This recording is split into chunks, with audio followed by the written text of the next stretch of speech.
अस्सलाम वालेकुम। SMTV global के साथ मैं हूं आमना अनफाल। सबसे पहले न्यूज़ हेडलाइंस।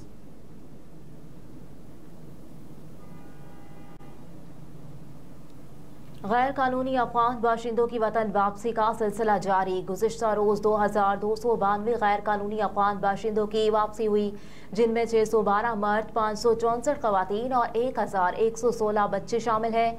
31 अक्टूबर की डेडलाइन खत्म होने के बाद सिर्फ गैर कानूनी अफगान बाशिंदों का पाकिस्तान से महफूज और बाइज्जत इनखला यकीनी बनाया जा रहा है।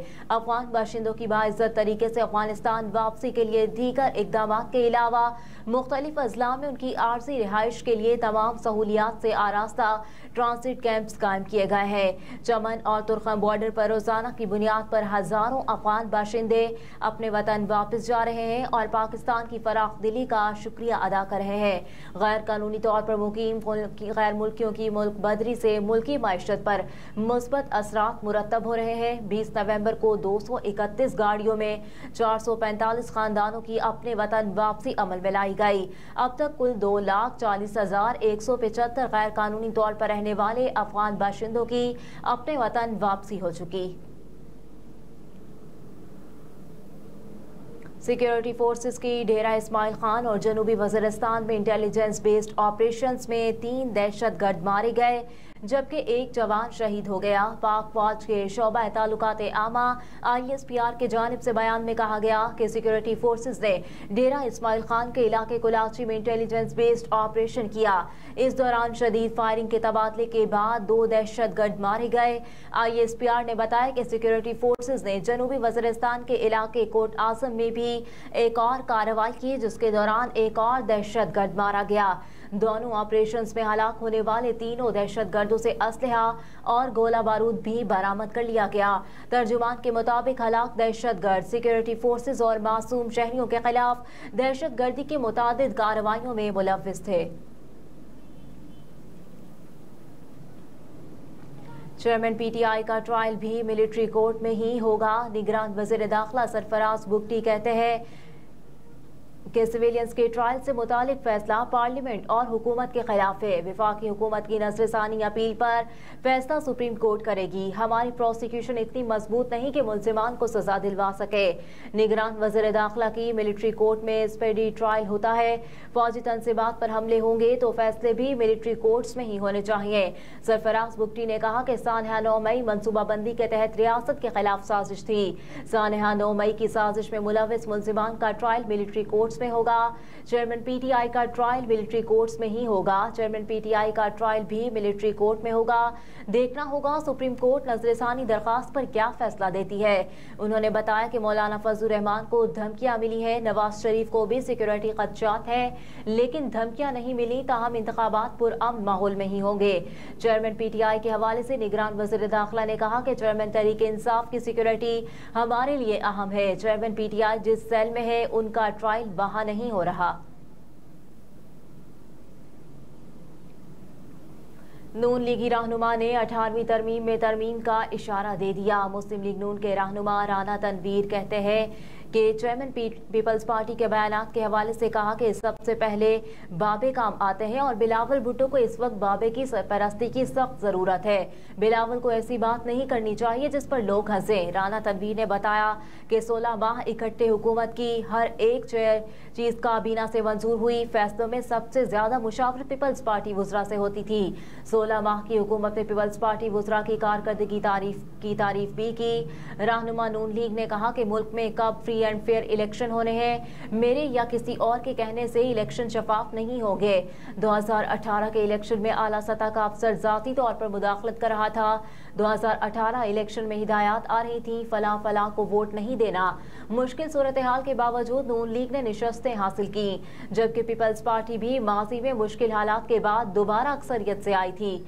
राना तनवीर ने 18वीं तरमीम में तरमीम का इशारा देते हुए कहा कि आइन में कुछ कमजोरियां हैं, जैसे बैठकर हल करना की जरूरत है। 18वीं तरमीम के वक्त भी हमने चीखो पुकार की थी। जाती राय में 18वीं तरमीम में काम की बहुत गुंजाइश है और इसमें तरमीम होनी चाहिए।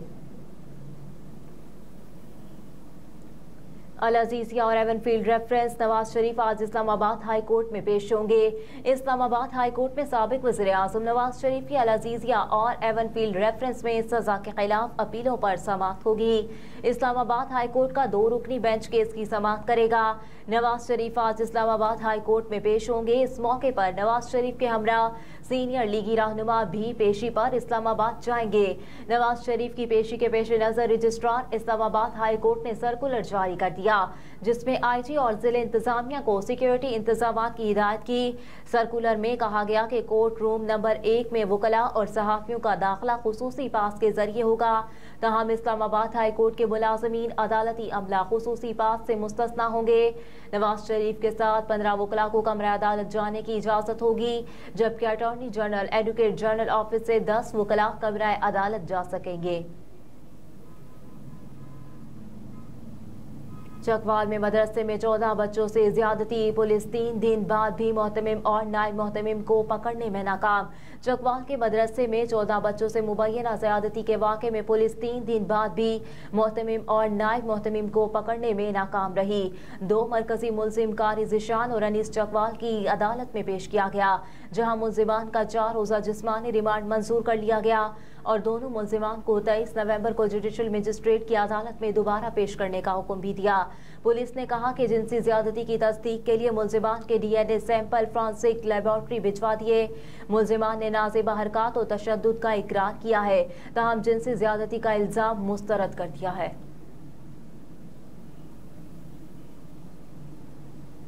कराची में डकैती में मुलव्विस पुलिस एहलकारों को हिरासत में ले लिया गया। औरंगी टाउन में डकैती में मुलव्विस जिला साउथ के मुतादिद पुलिस एहलकारों को हिरासत में ले लिया गया। जेर हिरासत पुलिस एहलकारों को DIG वेस्ट ऑफिस मुंतकिल कर दिया गया।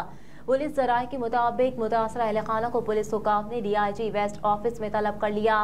पुलिस हुकाम ने लूटी गई रकम और सोना एहलखाना को वापस कर दिया।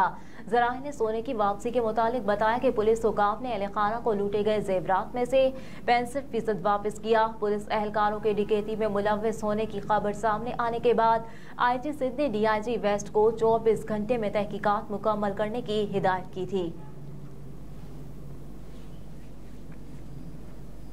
उमर गुल और सईद अजमल पाकिस्तानी टीम के बॉलिंग कोचेस मुकर्रर। वर्ल्ड कप में पाकिस्तान क्रिकेट की बदतरीन कारकर्दगी के बाद टीम और मैनेजमेंट में उखाड़ पिछाड़ जारी है और अब पाकिस्तान क्रिकेट बोर्ड ने साबिक पेसर उमर गुल को कौमी टीम का फास्ट बॉलिंग कोच और साबिक स्टार स्पिनर सईद अजमल को स्पिन बॉलिंग कोच मुकर्रर किया है। PCB ने इस हवाले से प्रेस रिलीज भी जारी की है और दोनों की तकर्रुरी का ऐलान सोशल मीडिया पर अपने ऑफिशियल एक्स अकाउंट पर भी कर दिया। वर्ल्ड कप में पाकिस्तान क्रिकेट की बदतरीन कारकर्दगी के बाद टीम और मैनेजमेंट में अखाड़ पिछाड़ जारी है और अब पाकिस्तान क्रिकेट बोर्ड ने साबिक पेसर उमर गुल को कौमी टीम का फास्ट बॉलिंग कोच और साबिक स्टार स्पिनर सईद अजमल को स्पिन बॉलिंग कोच मुकर्रर कर दिया। PCB ने इस हवाले से प्रेस रिलीज भी जारी कर दी। दोनों बॉलिंग कोचेस पाकिस्तान की 2009 की T20 चैंपियन और 2012 की एशिया कप जीतने वाली टीमों का हिस्सा थे।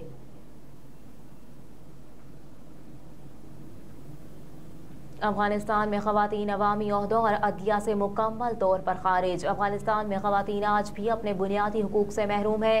तालिबान हुकूमत के इक़्तिदार में आने के बाद ख़वातीन अवामी ओहदों और अदलिया से मुकम्मल तौर पर खारिज हो चुकी। ख़वातीन और लड़कियों के हुकूक की सूरत हाल 2002 से पहले के दौर की तरफ लौट गई। अल जज़ीरा की एक रिपोर्ट के मुताबिक तालिबान के इक़्तिदार में आने के 1 माह बहुत ही अफगानिस्तान की कौमी ख़वातीन फुटबॉल टीम पाकिस्तान फरार हो गईं। काबुल पर तालिबान के कब्जे के बाद अफगान ख़वातीन फुटबॉलर्स को हंगामी इंसानी बुनियाद पर वीज़े जारी किए गए। रिपोर्ट में कहा गया कि अफगानिस्तान में ख़वातीन के साथ इम्तियाजी सलूक की तहकीकात इंसानियत के खिलाफ जुर्म के तौर पर की जाए। UN माहिरीन ने कहा कि अफगानिस्तान में ख़वातीन और लड़कियों के हुकूक की सूरत हाल 2002 से पहले के दौर की तरफ लौट गई।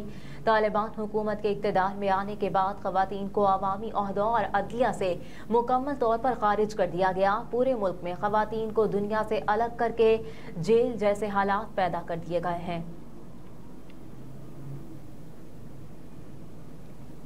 और अमरीकी जंग को हवा दे रहा है। अमरीका जंग को हवा दे रहा है। ईरानी वज़ीर ख़ारजा का बयान। ईरानी वज़ीर ख़ारजा हुसैन अमीर अब्दुल नहयान ने अपने जारी करदा बयान में कहा कि अमरीका जानबूझकर जंग को हवा दे रहा है। गैर मुल्की ज़राए इब्लाग के मुताबिक अपने बयान में ईरानी वज़ीर ख़ारजा ने जंगबंदी मुतासरा शहरी आबादी को फौरी इमदाद की ज़रूरत पर भी जोर दिया। दूसरी जानिब इंडोनेशियन अस्पताल से निकलने की कोशिश करने वालों पर शुमाली गजा में इजरायली फौज ने शदीद फायरिंग की, जिसके बायस 8 अफराद शहीद हो गए। रिपोर्ट के मुताबिक इजरायली फौज की फायरिंग के नतीजे में 2 डॉक्टर जख्मी भी हुए। इंडोनेशियन अस्पताल के ऑर्थोपेडिक चीफ डॉक्टर अदनान अलबरिश भी जख्मी होने वालों में शामिल है। गवर्नमेंट इंफॉर्मेशन ऑफिस का इस हवाले से कहना है कि शहीद होने वाले सिविल डिफेंस एहलकारों और डॉक्टर्स की तादाद 201 तक पहुंच गई है। हेडलाइंस आप जान चुके, इसके साथ ही न्यूज़ स्टूडियो से फिल वक्त इतना ही। आप देखते रहिए SMTV ग्लोबल।